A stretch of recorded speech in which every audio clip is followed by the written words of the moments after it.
అందరికీ నమస్తే అండి. మీ అందరికీ లేడీ అఘోరాయి గుర్తున్నాడా అండి? సరే గుర్తుందా? అప్పట్లో మనోని పాపం లేపింది మీడియానే, తొక్కేసింది మీడియానే. పాపం తన మానాన్ని ఏదో తను పూజలు పునస్కారాలు శ్మశానాల చుట్టూను వాటి చుట్టూను తిరిగి తిరిగి తిరిగి ఏదో చేసుకుంటున్నాడంటే తన చుట్టూ ఏకంగా ఒక యూట్యూబ్ ఛానల్ కూడా కాదు, శాటిలైట్ ఛానలే. అఘోరి ఎక్కడికి వెళ్తే ఎక్కడికి కూడా తిరిగి తిరిగి తిరిగి శ్మశానానికి వెళ్తే శ్మశానానికి, లేదంటే ఏదైనా గుడికి వెళ్తే గుడికి రభస చేసేవారు. ప్రతిరోజు ఆ లేడీ అఘోరి గురించి చెప్పి చెప్పి చెప్పి చివరికి జైలుకి వెళ్ళేంత వరకు కూడా నిద్ర అవడా. మొత్తానికి ఏదో జరిగింది. తర్వాత మధ్యలో ప్రేమ అన్నారో పెళ్ళి అన్నారో, ఆవిడెవడో వర్షిణి అనే ఆమె వచ్చింది, తర్వాత మళ్ళీ వెళ్ళిపోయింది, రకరకాలుగా చేశారు. ఆ తర్వాత జైలుకి వెళ్ళింది. సరే ఏదో కొద్ది అడ్జస్ట్ అయిపోండి.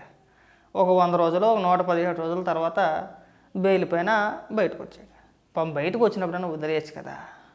వచ్చి ఏదో జైలుకి వెళ్ళి వచ్చాడు. మానసికంగా ఎంతో కొంత కృంగిపోయే ఉంటారు జైలుకి వెళ్ళి వచ్చిన వ్యక్తులు. సపరేట్గా మా నాన్న దిక్కును కూర్చోబెట్టి ఈ ఇంటర్వ్యూల పేరుతోటి ఇప్పుడు నువ్వేం చేస్తావో, నువ్వు నెక్స్ట్ ఏం చేయబోతున్నావో, ఇప్పుడు నేను వర్షం వదిలేసి వెళ్ళిపోయింది కదా, దాని పరిస్థితి ఏంటి, మా ఆఖరికి ఏది అడిగినా సరే ఒక్క మొక్కలో నేను ఇప్పుడు ఏం చెప్పలేనంటే కాశీ వెళ్ళొద్దాం అనుకుంటున్నాను, నా పని ఏదో నేను చేసుకుందాం అనుకుంటున్నాను, నీకు ఎవరి జోరికి వెళ్ళదలుచుకోలేదు, ఎవరి గురించి మాట్లాడదలుచుకోలేదని చెప్తుంటే పని వదులుతారా వీళ్ళు వదలరు. ఏమని పెట్టారు అనుకుంటున్నారు తమిళ లేడీ అఘోరి ఎమోషనల్ అంట. వర్షిని నన్ను ఎంత మోసం చేస్తుందని చెప్పేసి అని నేను అనుకోలేదని చెప్పేసి అని కన్నీళ్ళు పెట్టుకున్నారని చెప్పి పెట్టారు. నిజంగానే కన్నీళ్ళు పెట్టుకున్నాడు అని చెప్పి ఓపెన్ చేస్తే ఏమి లేదు. సింపుల్గా ఆమె గురించి నన్ను అడగమాకండి. ఇంకా అఘోరి అయినా మనోడే బాగా చెప్పాడు. నేను వాళ్ళ గురించి మాట్లాడదలుచుకోలేదు, వాళ్ళు ఏదో వచ్చారు వెళ్ళారు, వాళ్ళ గురించి ఆలోచించే విధానం ఆ టైం కూడా నాకు లేదు, నా పని ఏదో నేను చేసుకుంటాను అంటే వదలరుగా. లేదు చెప్పండి ఆవిడ గురించి. అది ఏం చెప్తారండి? ఇది ఒక దిక్కుమాల దరిద్రం అయిపోయింది మనకి. ఉన్నంతసేపు బయట ఉన్నంతసేపు అఘోరి ఇచ్చేస్తున్నాడు, ఆడు ఎక్కడికి వెళ్ళాడు, ఇది ఎక్కడికి వెళ్ళాడు, శ్మశానంలో తవ్వకాలు జరిపాడు, బూడిద రాసుకున్నాడు, శవాన్ని కాల్చాడు, అది కాల్చాడు, ఇది కాల్చాడు, ఆ గుడికి వెళ్ళాడు, ఈ గుడికి వెళ్ళాడు అని చెప్పేసి సపరేట్గా ఏకంగా ఒక టీవీయే తిరిగింది, ఒక యూట్యూబ్ ఛానల్. మళ్ళీ మొదలెట్టేస్తారు. ఇప్పుడు ఇంకా వేరే పని ఏమన్నది, ఒక టీంని పచ్చించి మనోడు వెనకాల పెట్టేస్తారా. ఒకసారి వినిపిస్తారు చూడండి, పాపం మనోడిని ఎంత ఇబ్బంది పెడుతున్నారో.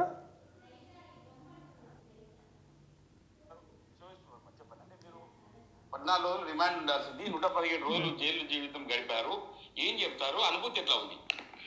జైలు జీవితం అనుభూతి ఎట్లా ఉంటుందండి? ఏమైనా విహారయాత్రలకు వెళ్ళాడండి, జైలుకి వెళ్ళాడు, అనుభూతి ఎట్లా ఉంటుంది? జైలు జీవితం గడిపిన వ్యక్తికి ఏ అనుభూతి ఉంటుందండి? ఏమన్నా పోనీ విదేశాలకు వెళ్ళాడనో, లేదంటే విహారయాత్రలకు వెళ్ళాడనో, లేదంటే పెళ్లి చేసుకుని ఏమైనా హనుమూన్కి వెళ్ళాడండి అనుభూతి గురించి ఆడటానికి? ఏం ఛానల్స్ అండి ఇవి? పరమ చెత్త అంతా మా మీద రుద్దడం కాకపోతే ఇంకేది పనికొచ్చే అంశాలు ఏవి లేనట్టు ఆ గోరీల్ని, లేదంటే ఆ ఇన్స్టాగ్రామ్లో బూతులు మాట్లాడే చిన్న చిన్న పిల్లల్ని తీసుకొచ్చి రావడం, ఆ బుడ్డగాళ్ళు ఉంటారు, బుడ్డగాళ్ళు అన్ని బూతులు మాట్లాడుతారు, వాళ్ళని తీసుకొచ్చి ఇంటర్వ్యూలు పెడతావు, వాళ్ళని రుద్దేయడం, లేదంటే మాదిరినో, లేదంటే ఇవాళ రేపు ఒక ఆవిడ వైరల్ అవుతుంది, ఆ ఆవిడని తీసుకొచ్చి ఇంటర్వ్యూలో కూర్చుంటే ఏం పోయే కాలం అండి ఇది? పనికొచ్చే అంశాలపైన డిబేట్లు పెట్టమాకండి. 114 రోజులు జైల్లో ఉన్నారు కదండి, మీ అనుభూతి ఎలా ఉంటుందండి? జైలుకి వెళ్ళి వచ్చినట్టు అనుభూతి జైలుకి వెళ్ళి వచ్చినట్టే ఉంటుంది. ఆమె నాన్న చుట్టాలింటికి వెళ్తున్నాం, పట్టాలింటికి వెళ్తున్నాం, అక్కడ వెళ్ళి అనుభూతి ఎలా ఉందండి? మర్యాదలు ఎలా చేశారు? తిండి బాగా పెట్టారా? మర్యాదలన్నీ బాగానే పెట్టారా? మటన్ సిగ్గులు లాంటివి పెట్టారని అడుగుతానికి ఇదో రకమైన దిక్కుమాల జర్నలిజం. జై భోలేనాథ్. జైలు అనేది శ్రీకృష్ణుడి ప్లేస్ కాబట్టి నేను అలాగే భావించాను. హ్యాపీగా ఉన్నాను, నేను ఆ ధ్యానంలో లీలమై ఉన్నాను కాబట్టి అంత ఫరక్ అనిపించలేదు. ఎందుకంటే మేము ఎక్కడున్నా ఒకటేలాగా భావిస్తాం. అంటే ప్రస్తుత పరిస్థితి చూడొచ్చు, శ్రీవర్షిని ఇప్పటికీ వెళ్ళిపోయింది, ఆవేశంలో వెళ్ళిపోయిన తర్వాత మీరు కూడా జైల్లో జీవితం గడుపుతున్నారు. అంటే భవిష్యత్తులో శ్రీవర్షిని దగ్గరికి వెళ్ళే అవకాశం ఉందా? ఎక్కడికి వెళ్తున్నారు? వెళ్తాడండి, మీకు ఎందుకండి?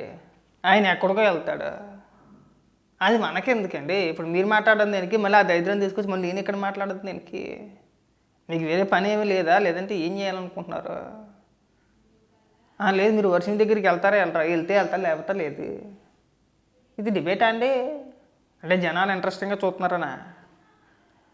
రుద్దాను, ఇంకా ఏం చేస్తాం, ఇంకా మా పైన రుద్దడమేగా. ప్రజెంట్ అయితే కాశీ వెళ్తున్నాను. ఇక మీరు మిగతాది అడిగింది అయితే నేను దాని గురించి ఆలోచించదలుచుకోలేదు. అంత టైం వేస్ట్ కూడా చేయనని అనుకుంటున్నాను.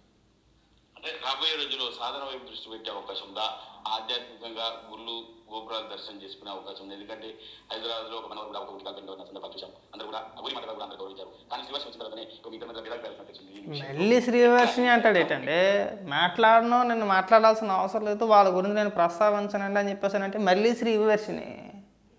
ఇక్కడ పొద్దులేస్తే మహిళలకు మర్యాద ఇవ్వాలి, మహిళలు గౌరవించి మాట్లాడాలి కదా. మనం ఉపన్యాసాలు చెప్తాం, మనం అదే ఛానల్లోని మీడియాలో లేదంటే జర్నలిస్టులుగా మనమే ఉపన్యాసాలు చెప్తాం. ఒక పక్క నేను మాట్లాడిన మొర్రో అంటుంటే శ్రీవర్షిని గురించి చెప్పండి, ఆ పిల్ల గురించి చెప్పండి. రేపు నువ్వు ఆ పిల్ల గురించి అడగడానికి అందరం ఏం లేదా? ఊరికే మీ గురించి మాట్లాడాలని సిగ్గేస్తుందండి, టైం బొక్క ఇవ్వాలి. ఇవన్నీ కూడా మీరు ఇంటర్వ్యూలు చేశారంటే 10 మందికి ఉపయోగపడేలా ఉండాలి. మీరు జర్నలిస్టులు కదా, 10 మందికి మంచి చెప్పే విధంగా ఉండాలి. ఇది ఎక్కడ దరిద్రం అండి? ఆడు మాట్లాడిన మొర్రో అంటే నాకు అవసరం లేదు, నాకు సంబంధం లేదు, నేను ఇంక మాట్లాడదలుచుకోలేదు, వాళ్ళ దారి వాళ్ళదే, నా దారి అంటే పర్లేదు మళ్ళీ వెళ్తారా శ్రీవర్షిని గారు? ఏం చేయాలి నిజం ఇది? మీకైనా తలకే ఉందా లేదా? పైగా లేడీ అఘోరి ఎమోషనల్ అంట. నేను తమిళ పెడుతున్నాను చూడండి ఇక్కడ. అంటే జనాలు ఇలాంటి వాటికి అట్రాక్ట్ అయ్యారు, ఇవే చూస్తున్నారు, ఇది తప్పితే ఇంకేం అవసరం లేదని చెప్పేసి అని మీరు ఫిక్స్ అయిపోయారు. ఇంకా అందుకని చెప్పేసి ఇంకా నాశనం చేసేయండి. ఆ గోరి గురించి అని చెప్పేసి నూకుడు, ఇంకొకటి గురించి నూకుడు, ఆ బూతులు ఆ బూతులు మాట్లాడతారు కదా ఇన్స్టాగ్రామ్లో పిల్లలు, చిన్న చిన్న బుడ్డాగలు, వాళ్ళని తీసుకొచ్చి ఇంటర్వ్యూలు పేరుతో ఒకడు, ఆడి హిస్టరీ అని చెప్పేసి ఇంకొకడు, వాడి లవ్ స్టోరీ అని చెప్పేసి ఇంకొకడు. అబ్బే ఇంక ఈ పత్యాపారాలతో ఏమి కనబడట్లా. సరే యూట్యూబర్లు అంటే సరే ఏదో చేస్తున్నారులే అనుకోవచ్చు. మీడియాగా ఉండి మీకేం పోయే కలవండి? మీరెందుకు ఈ దారిలోకి రావడం? పైగా మళ్ళీ పొద్దులెత్తి ఉపన్యాసాలు ఇస్తాం, యువత చెడిపోతున్నారు, యువత చెడగొట్టేస్తున్నారు, యువత ఆ బాటలో వెళ్ళిపోతున్నారు, యువత ఈ బాటలో వెళ్ళిపోతున్నారు. సగం దరిద్రం మనమే కదా ఇక్కడ. సగం చెడగొట్టేసేది ఎవడండి? మనమే. ఇలాంటి వాళ్ళందరినీ తీసుకొచ్చి ఇంటర్వ్యూల పేరుతో కూర్చోబెట్టి నువ్వు అడగాల్సిన క్వశ్చనే, ఆయన ఒక సెలబ్రిటీయా?